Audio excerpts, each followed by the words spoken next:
दोस्तों, एक बादशाह इतना नेक दिल इंसान था, इतना वो अच्छा आदमी था कि उसके चर्चा पूरे राज्य में थी, पूरा राज्य खुश था। दोस्तों, लेकिन एक छोटी-सी बात उसके दिल में इतना बड़ा दर्द बना दिया कि वो रोज़ एक नई लड़की से शादी करता और होते ही सुबह उसका कत्ल करवा देता। तभी दूसरे दिन पास के ही वजीर के पड़ोसी की लड़की के साथ बादशाह शादी करता है और दूसरे दिन ही कत्ल करवा के उसके घर भिजवा देता है। आदमी जो होते हैं मोहल्ले के, वो वजीर के पास आते हैं अपनी फरियाद लेकर और वजीर से कहते हैं कि ये क्या हो रहा है। तो वजीर अपने बादशाह को समझाता है, लेकिन करे भी तो क्या करे। वजीर समझा कर थक जाता है, लेकिन बादशाह अपने उस बात पर कायम रहता है। वो अपने कर्म और उस कांड को छोड़ नहीं रहा था। पूरे राज्य के लोग अपना माथा पीट-पीट के परेशान हो गए थे कि आखिर इस राज्य में ये क्या हो रहा है।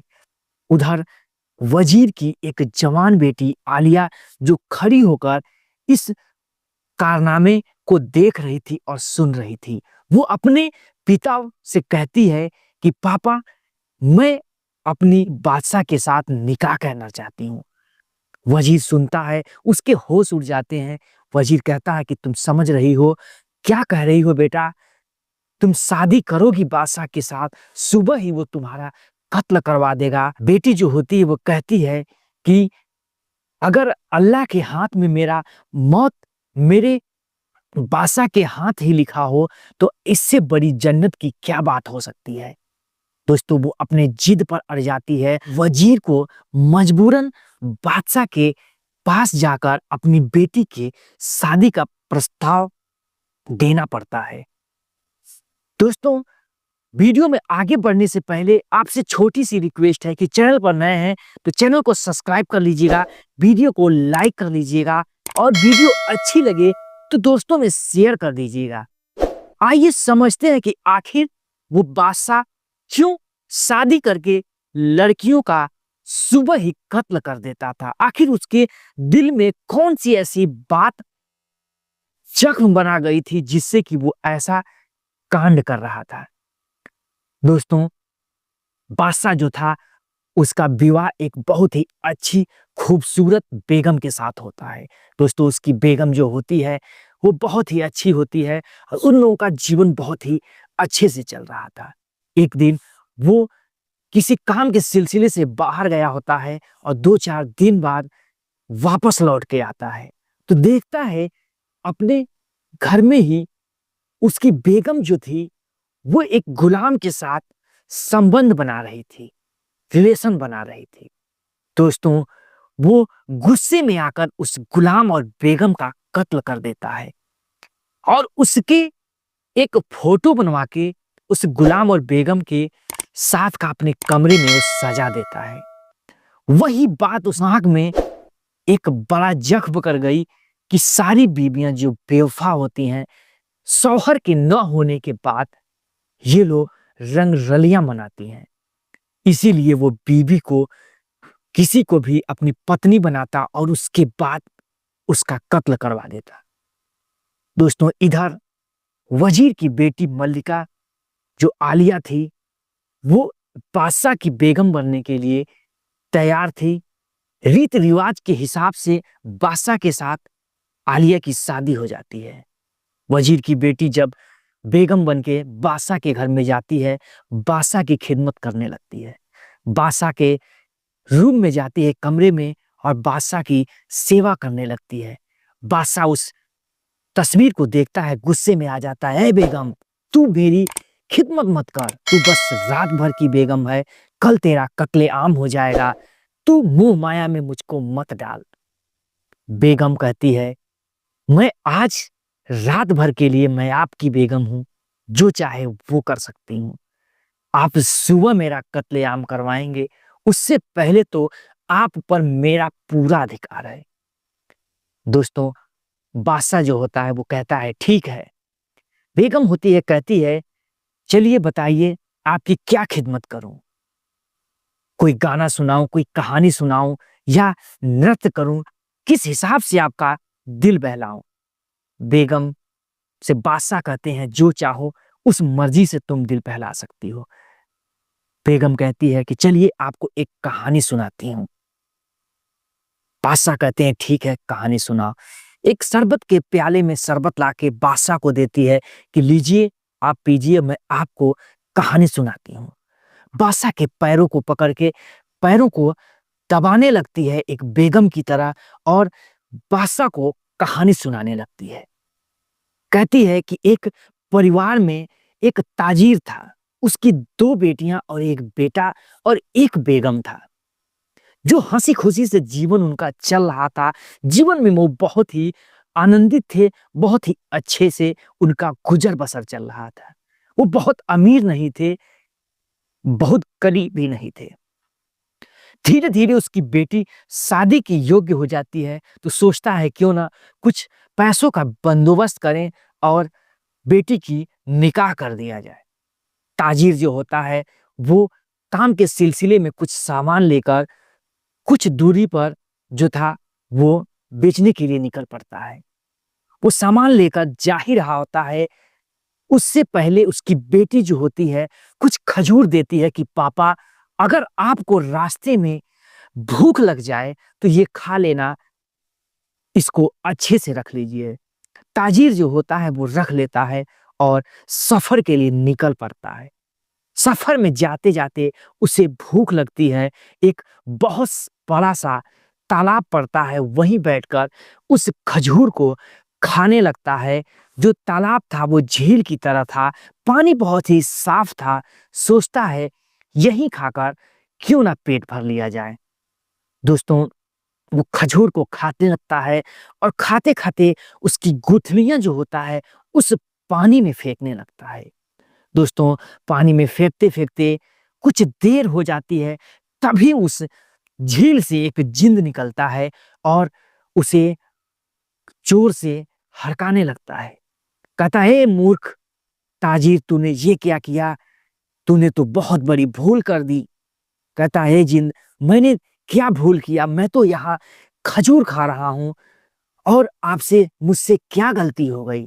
बोला जिंद, तूने जो गुठलियां गिना खाया है, खजूर का फेंकने से मेरे बच्चे की मौत हो गई है। अब मैं खून के बदले खून ही लूंगा, तेरा कत्ल करूंगा, तुझे जन्नत में पहुंचाऊंगा। वजीद जो ताजीर होता है वो हाथ जोड़ के खड़ा हो जाता है, ए जिन, मैंने जानबूझ के ऐसी गलती नहीं की, मैंने तो ना जाने में ऐसी भूल कर दी।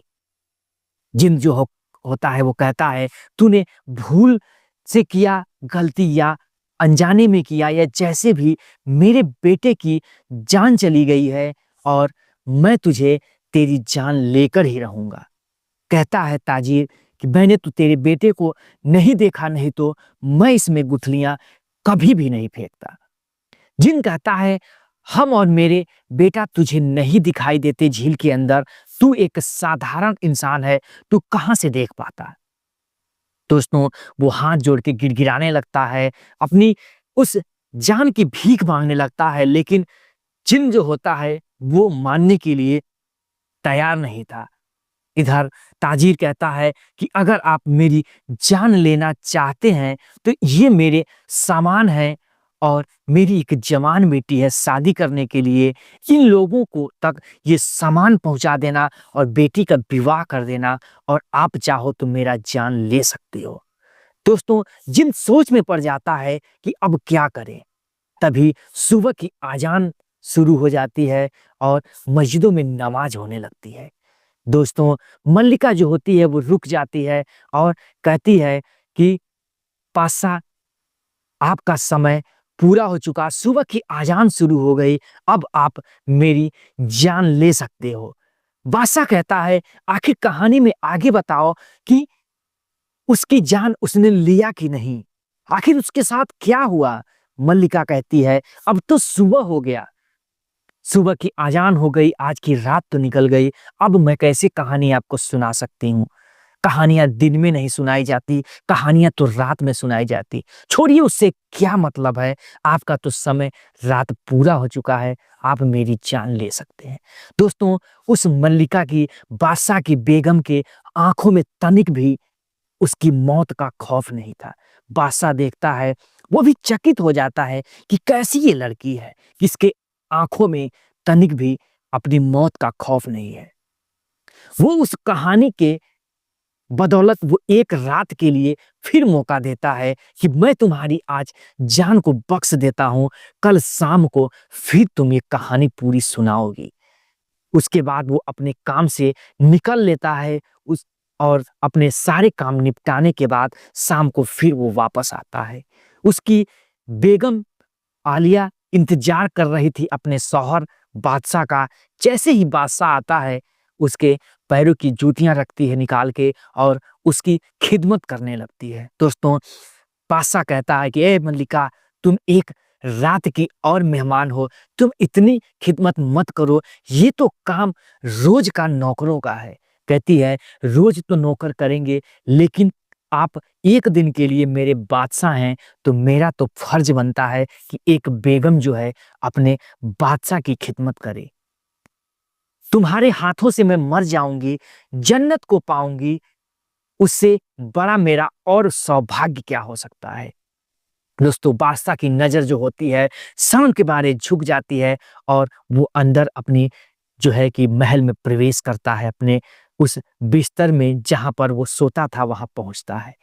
जैसे ही देखता है, वो अपनी पुरानी बेगम की तस्वीर और उस गुलाम की तस्वीर, उसके दिल में फिर वो जख्म ताजा हो जाता है। कहता है, ये बेगम, तू मुझे इन भोली भोली बातों में मत फंसा, तू अपनी कहानी को चल पूरा कर। दोस्तों, फिर वो कहानी को फिर से शुरू करती है कि फिर वो जिन्न जो होता है उस ताजीर से कहता है कि देख, मैं तेरा नौकर नहीं हूं कि तेरे इन सामानों को तेरे उन आदमियों के पास पहुंचाऊं और तेरी बेटी का विवाह करवाऊं। जा, तुझे मैं 40 दिन का मौका देता हूं, अपनी बेटी की शादी भी करा देना और इस सामान को पहुंचा के फिर मेरे पास आना और मैं तुम्हारी जान को 40वें दिन लूंगा। दोस्तों, वो ताजीर वहां से निकल पड़ता है, सारे कामों को निपटाता है। उसके बाद 10वें दिन ही अपने घर पर आ जाता है। घर में इतनी खुशहाली होती है, बच्चे जो होते हैं पापा पापा करके गले से लिपट जाते हैं। बेगम जो होती है उनका स्वागत करती है, उनके पैरों को धुलती है और बहुत ही परिश्रम से उनके पैर को दबाती है। दोस्तों, ये सब देख के ताजीर के आंखों से आंसू नहीं रुकते हैं कि मैं 40वें दिन अल्लाह को प्यारा हो जाऊंगा और मेरे घर वाले कितनी खिदमत कर रहे हैं। वो कहता है कि बेगम, मैं तुम्हारे लिए कुछ सामान ले आया हूं। बेगम कहती है कि ताजीर से कि मेरे तो सामान जेवर जो भी कुछ सोने चांदी गहने आप ही हैं, आपसे बढ़कर मुझे कुछ नहीं चाहिए, जो कुछ है वो आप ही हैं। दोस्तों, ताजीर सुनता है, उसके आंखों से आंसू रुकते नहीं हैं कि मेरी बेगम कितनी नेक दिल इंसान है। बच्चे भी यही कह रहे थे कि मुझे कपड़े नहीं चाहिए, पापा आज के बाद आप कभी भी छोड़ कर ना जाना। दोस्तों, वो ताजीर जो होता है आंसुओं के खून के आंसू रोता है। अब वो समझ नहीं पा रहा था कि मैं करूं तो क्या करूं। 39वें दिन वो अपने रूम में सोया होता है और आंखों से उसके आंसू गिर रहे होते हैं। उसकी मल्लिका कहती है कि क्यों ताजीर, आप क्यों रो रहे हैं, क्या बात बात है। कहता है कि मैं अपने मौत के खौफ को देख रहा हूं, जरा आईना तो ले आओ। लाती है और अपने मौत को खौफ को देखता है। उधर उसकी मल्लिका कहती है कि मौत हो दुश्मन के, आपको भला कौन छू सकता है, क्या है ऐसी बात, आप मुझे भी जरा बताइए। फिर वो सारी बीती कहानी को बताता है अपनी बेगम से। उसकी बेगम भी रोने लगती है कि आप ये क्या कर बैठे, आपके साथ क्या होने वाला है। ऐ जिन, माफ कर दे, मेरे इस शौहर को, मेरे परिवार के इस खुशियों को वापस कर दे। लेकिन सुनने वाला वहां पर कोई नहीं था।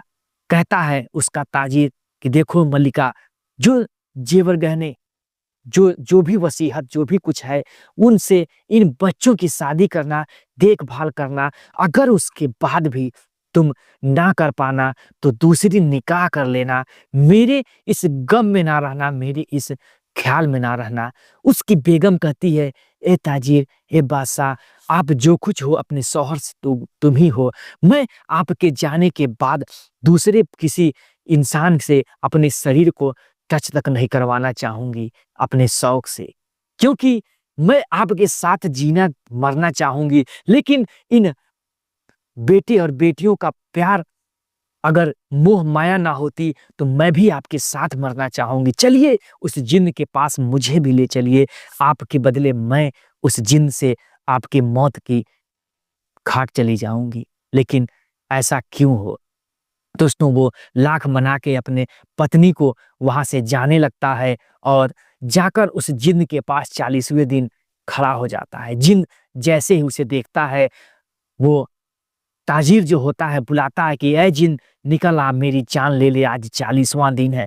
जिन आता है और देखता है और हंसने लगता है। ताजिर कहता है, क्यों हंस रहे हो? आपके 40 दिन पूरे हुए, आप मेरी जान ले सकते हो।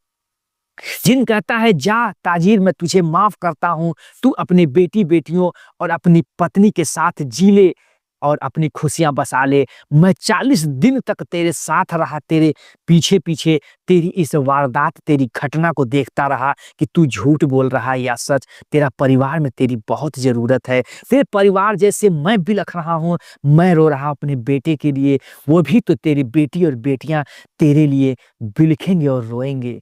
जा, तेरी इस मोह माया से मैं अपना बच्चा और बेटा समझकर तुझे माफ कर दिया कि उन्हें भी प्यार और मोहब्बत की जरूरत है। जिन्न जो होता है उस ताजिर को माफ कर देता है और वो ताजिर हंसी खुशी अपने घर पे चला आता है। इतना सुनते हैं बादशाह मल्लिका आलिया की इस कहानी को तो कहते हैं, वाह वाह, क्या खूब कहानी है, आपने तो मेरा दिल ही जीत लिया। कहती है बेगम बादशाह से कि एक और कहानी सुनाती हूँ। एक बादशाह थे, उनके 4 पत्नियां थीं। उसमें से एक सांवली थी, 3 जो थी वो बहुत गोरी थी, लेकिन सांवली पत्नी से वो बहुत ज्यादा प्यार करते थे। दोस्तों, उनकी जो 3 बेगम थी वो कहती हैं कि आखिर आप इनसे क्यों इतना ज्यादा मोहब्बत करते हैं, इसको इतना क्यों मानते जानते हैं। कहती हैं, बादशाह की वक्त आने पर मैं तुम लोगों को जरूर बताऊंगा। कुछ दिन बाद बहुत सारे सोने जेवरात और वस्त्र लाते हैं और रख देते हैं और चारों बेगम को बुलाते हैं और कहते हैं कि आप लोग इसमें से जितना चाहो उतना ले लो।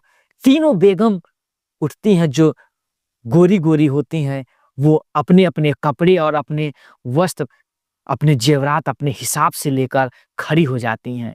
वो जो सांवली बेगम थी वो वहीं धुत की धुत खड़ी रहती है और आकर बादशाह के गले से लिपट जाती है। कहती है, मुझे कुछ नहीं चाहिए, कोई वस्त्र नहीं चाहिए, कोई हीरे जावरात नहीं चाहिए, मेरे तो हीरे जावरात और वस्त्र आप हैं, मुझे तो सिर्फ आप ही चाहिए। दोस्तों, बादशाह की आंखों से आंसू निकलने लगता है। कहता है, ए मल्लिकाएं, आप लोगों ने देख लिया कि क्यों मैं इससे इतना खिदमत और इतनी इससे मोहब्बत करता हूं। देखा, वो मल्लिकाएं शर्म के मारे उनका सर नीचे झुक जाता है कि हर एक पत्नियां, हर एक बेगम एक जैसी नहीं होती। इसीलिए कहा जाता है कि 50 औरतें, 50 अगर पत्नियां हैं तो हर एक अलग अलग उनका चरित्र और हर एक महिला का अलग अलग नियति भी होता है। दोस्तों, वो कहते हैं, क्या खूब आपने कहानी सुनाया, मुझे तो मजा आ गया। कहती हैं कि देखिए, उसी प्रकार तब तक वो देखते हैं अपनी पुरानी बेगम का, तो उनके जो है कि होश उड़ जाते हैं। फिर वो आनंद फानंद में आ जाते हैं। तब तक आजान की शुरू हो जाती है, नमाज की सुबेरा हो जाता है, पढ़ने लगते हैं। कहती है बेगम कि आप इस तस्वीर की तरफ मत देखो, आप इस तस्वीर को फाड़ के फेंक दो। जब भी आप इसको देखेंगे तब तब आपके उस दुख दर्द और उस बेगम की वो याद सताएगी। उसके आगे आपको कितनी सी अच्छी अच्छी बेगम भी आपको वही नजर आएगी। दोस्तों, तुरंत वो बादशाह उठाता है, उस तस्वीरों को फाड़ के फेंक देता है और उस बेगम आलिया के गले से लग जाता है। कहता है, देखो, तुम मेरी आज से मल्लिका हो और मैं तुम्हारा बादशाह, लेकिन जीवन में तुम रोज ऐसी ऐसी कहानियां सुनाना। तुमने तो आज मेरे दिल को जीत लिया और मेरी इस आंखों को जो दिमाग के जो है उसको भी खोल दिया, आँखी की पट्टियों को खोल दिया। नहीं तो मैं कितनी लड़कियों का जान लेता, कितने कुकर्म करता, कितने लोगों का कत्लेआम करवाता, मुझे खुद नहीं पता था। दोस्तों, वो खुशी-खुशी अपने राज्य में फिर से उसके विवाह का महोत्सव करता है और दोनों का महोत्सव से फिर आगे जीवन यापन होने लगता है। उधर जो वज़ीर था वो भी खुश था कि मेरी बेटी की ज़िंदगी भी बच गई और जो बादशाह है वो रोज़ एक नई लड़कियों से शादी करने और कत्ल करवाने का ये सिलसिला भी मिट गया। मेरी बेटी ने बादशाह को सुधार दिया। दोस्तों, राज्य में फिर से खुशहाली आ जाती है और बादशाह के नाम का जय-जयकार होने लगता है दोस्तों। दोस्तों, कहानी सुनाने का उद्देश्य हमारी किसी की भावनाओं को ठेस पहुँचाना नहीं है। दोस्तों, कहानी सुनाने का मेरा उद्देश्य है कि आप लोगों को जागरूक किया जाए। दोस्तों, कमेंट बॉक्स में आप भी बताइएगा कि ये कहानी आपने पहले सुना है या नहीं? अगर सुना है तो कौन से ऐसे सीरीज़ में सुना है? दोस्तों, कमेंट बॉक्स में लिख के बताइएगा कि आप किस जिले से, किस प्रदेश से ये वीडियो देख रहे हैं। ऐसी इंटरेस्टिंग और इमोशनल कहानी सुनने के लिए हमारे इस चैनल को सब्सक्राइब कर लीजिएगा, वीडियो को लाइक कर लीजिएगा। फिर मिलेंगे। जय हिंद, जय भारत, वंदे मातरम।